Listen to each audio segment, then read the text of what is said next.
दोघेही त्या पत्राद्वारे किंवा वरुण सरदेसाई सुद्धा असतील तेही म्हणतायत की हा अराजकीय मेळावा आहे, हा विजय मेळावा आहे, तुमचा म्हणजे मराठी जनांचा विजय आहे, तुम्ही जल्लोष करायचा, आम्ही आयोजक आहोत.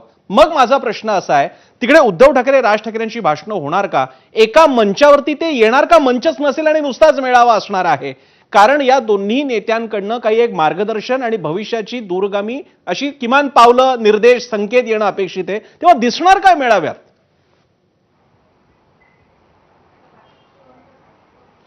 नाही बघा, असं आहे की 100% तिथे मंच असणार आणि 100% आमचे राजसाहेब असतील किंवा उद्धव साहेब असतील, हे दोघेही त्या मेळाव्याला उपस्थित असतील आणि दोघेही मार्गदर्शन करतील. याबद्दल माझ्या मनात तर कुठलीही शंका नाहीये. बरं.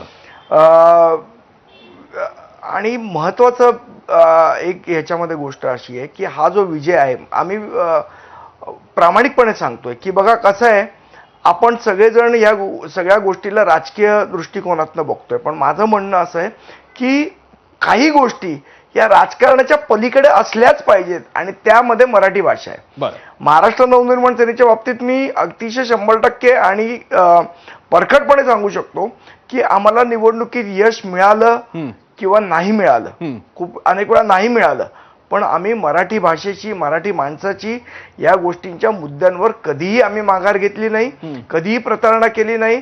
आम्ही त्या मुद्द्यांनी आम्हाला यश दिलं नाही म्हणून कधी मागे हटलो नाही की यश दिलं म्हणून.